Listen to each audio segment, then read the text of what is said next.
గల్లీలోని చీకటి కోణాలకే పరిమితమైన ఈ మహమ్మారి ఇప్పుడు ఏకంగా చట్టసభల మెట్లు ఎక్కుతోంది.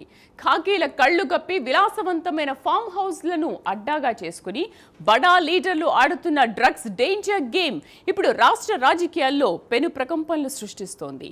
ఏరులై పారుతున్న విదేశీ మద్యం, కళ్లు బైర్లు కమ్మే కొకైన్, దాడులు చేయబోయిన పోలీసులపైనే రివాల్వర్ గురిపెట్టేంత బరితెగింపు. అసలు మొయినాబాద్ ఫామ్ హౌస్ లో ఆ రాత్రి ఏం జరిగింది? మాజీ ఎమ్మెల్యే, సిట్టింగ్ ఎంపీల మెడకు ఉచ్చులా బిగుసుకున్న ఈ మత్తు దందా వెనుక ఉన్న మాస్టర్ మైండ్స్ ఎవరు? చట్టాలు చేయాల్సిన నేతలే ఇలా చట్టాన్ని చేతుల్లోకి తీసుకుని ఆడుతున్న ఆ పొలిటికల్ స్కెచ్ ఏంటి? Let watch this special story.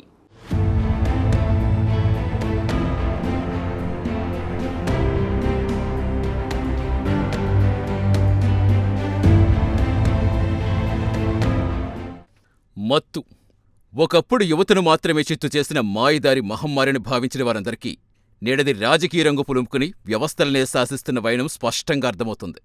ప్రభుత్వాలు ఎంత ఉక్కుపాదం మోపుతున్నా పోలీసుల వ్యూహాలకు చిక్కకుండా పుట్టగొడుగుల్లా పుట్టుకొస్తున్న డ్రగ్స్ వ్యవహారాలు ఇప్పుడు సరికొత్త కోణం ఆవిష్కరిస్తున్నాయి. తాజాగా తెలంగాణలో రంగారెడ్డి జిల్లా మొయినాబాద్లో మాజీ ఎమ్మెల్యే పైలట్ రోహిత్ రెడ్డికి చెందిన ఫామ్ హౌస్లో జరిగిన రేవ్ పార్టీ రాష్ట్రంలో మత్తుదందా ఏ స్థాయికి చేరిందో స్పష్టమైన సంకేతాలిస్తుంది. డ్రగ్స్ వాడకం కేవలం అండర్ గ్రౌండ్కే పరిమితం కాలేదు. చట్టసభల్లో కూర్చుని నేతలు ముంగిటకు చేరిందనే కఠోర వాస్తవం యావత్ సమాజాన్ని ఉలిక్కిపడేలా చేస్తుంది.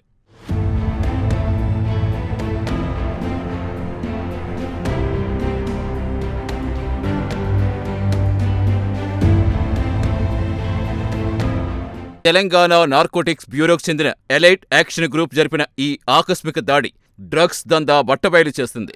ఫామ్ హౌస్లో విచ్చలవిడిగా ప్రవహిస్తున్న విదేశీ మద్యం, మహమ్మారి కొకైన్ సమాజంలో చట్టాలంటే వారికున్న లెక్కలేనితనాన్ని చూపిస్తున్నాయి. ఇంతకంటే అత్యంత దారుణ విషయం ఏంటంటే డ్రగ్స్ మత్తులో ఏకంగా లైసెన్స్ ఉన్న రివాల్వర్తో పోలీసులపైనే దాడికి దిగే స్థాయికి పరిస్థితులు మారటం. ఇది కేవలం నేరస్తుల ధైర్యం కాదు, రాజకీయ పలుకుబడి ఇస్తున్న అహంకారంగా రాజకీయ పరిశీలకులు తీవ్రంగా విశ్లేషిస్తున్నారు. ఎట్టకేలకు పోలీసులు అప్రమత్తమై పరిస్థితి తమ అదుపులోకి తెచ్చుకున్న చట్టం రక్షించాల్సిన చేతులే చట్టబద్ధమైన ఆయుధాలతో రక్షకులపైకి ఎక్కుపెట్టడం వ్యవస్థాగత వైఫల్యాలకు అద్దం పడుతుంది.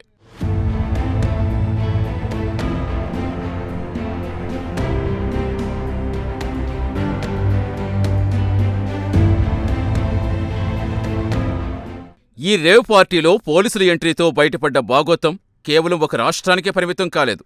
అరెస్టైన 11 మందిలో మాజీ ఎమ్మెల్యే రోహిత్ రెడ్డి, ఆయన సోదరుడు రితేష్ రెడ్డితో పాటు ఏపీకి చెందిన కూటమి పార్టీకి చెందిన ఎంపీ పుట్టా మహేష్ కుమార్ లాంటి బడా రాజకీయ నాయకులుండటం పెను రాజకీయ ప్రకంపనలకు దారితీస్తుంది. వీరికి నిర్వహించిన వైద్య పరీక్షల్లో ఏకంగా 6 డ్రగ్స్ తీసుకున్నట్టుగా పాజిటివ్గా తేలటం వ్యవస్థ సిగ్గుతో తలదించుకునేలా చేస్తోంది. ఇది కేవలం వ్యసనపరుల కలయిక కాదు, 2 రాష్ట్రాల రాజకీయ నాయకుల మధ్య ఏర్పడ్డ ఒక పొలిటికల్ డ్రగ్స్ సిండికేట్గా మనకు స్పష్టంగా అర్థమవుతుంది.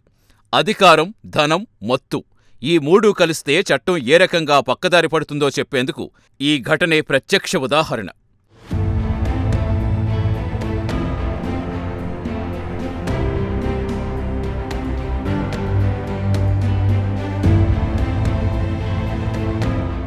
ఇక్కడ మరో కీలకంశం ఏంటంటే పోలీసుల నిఘాకు, స్కెచ్లకు దొరకకుండా డ్రగ్స్ నెట్వర్క్ ఫామ్ హౌజులను అడ్డాగా మార్చుకోవటం. తెలంగాణలో డ్రగ్స్ పట్టుబడ్డ ప్రతిసారి రాజకీయ నేతలు రికార్డుల్లో పడుతున్నారంటే ఆ నేరాలకు కేంద్ర బిందువులు వారి సొంత ఫామ్ హౌజులే కావటం గమనార్హం.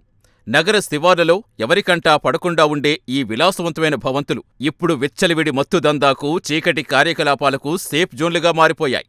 దేశంలో ఏ రాష్ట్రంలో డ్రగ్స్ ముఠాలు పట్టుబడ్డా వాటికి సంబంధించి తీగలాగితే హైదరాబాద్లో ఇలాంటి రహస్య ప్రదేశాలే డొంకగా మారుతున్నాయి.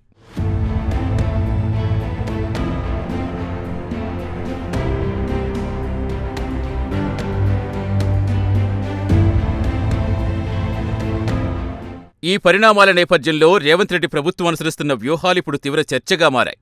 అధికారం చేపట్టినప్పటినుంచి గంజాయి, కొకైన్ నిర్మూలనపై ప్రభుత్వం ఉక్కుపాదం మోపుతుందని, రాష్ట్ర సరిహద్దులు దాటి డ్రగ్స్ రాకుండా పోలీసులకు విశేషాధికారులిచ్చామని చెబుతున్నా క్షేత్రస్థాయి వాస్తవాలు మాత్రం పూర్తి భిన్నంగా కనిపిస్తున్నాయి.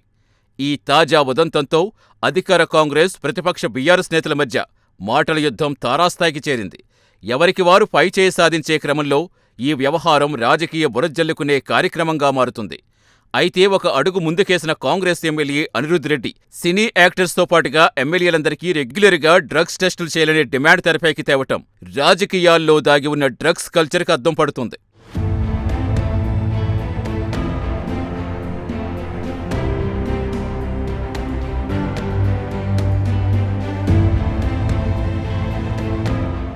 మాజీ ఎమ్మెల్యే రోహిత్ రెడ్డి ఫామ్ హౌస్లో రెడ్ హ్యాండెడ్గా పట్టుబడ్డ ఈ డ్రగ్స్ ఉదంతం కేవలం ఒక కేసుగా మాత్రమే మిగిలిపోకూడదు. ఇది మన రాజకీయ వ్యవస్థ పతనానికి అంచు నిలబడి ఇస్తున్న ఒక డేంజర్ బెల్. చట్టాలు చేసే నాయకులే చట్టం ఉల్లంఘించి మత్తులో జోగితే ఇక రేపటి తరానికి ఏ విధమైన మార్గదర్శకత్వం లభిస్తుందనేది ఆలోచించాల్సిన సమయం ఆసన్నమైంది.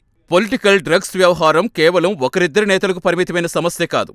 ఇది వ్యవస్థ నరనరాల్లో పాకుతున్న ఓ ప్రాణాంతక క్యాన్సర్.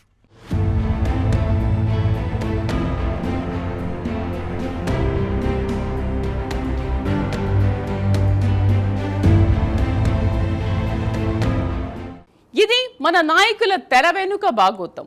సమాజానికి దిశానిర్దేశం చేయాల్సిన చేతులే ఇలా డ్రగ్స్ మత్తులో జోగితే ఇక ఈ వ్యవస్థను కాపాడేదెవరు? ఫామ్ హౌస్ల 4 గోడల మధ్య గుట్టు చప్పుడు కాకుండా సాగుతున్న ఈ డ్రగ్ దందా వ్యవస్థ నరనరాల్లోకి పాగుతున్న క్యాన్సర్ లాంటిది.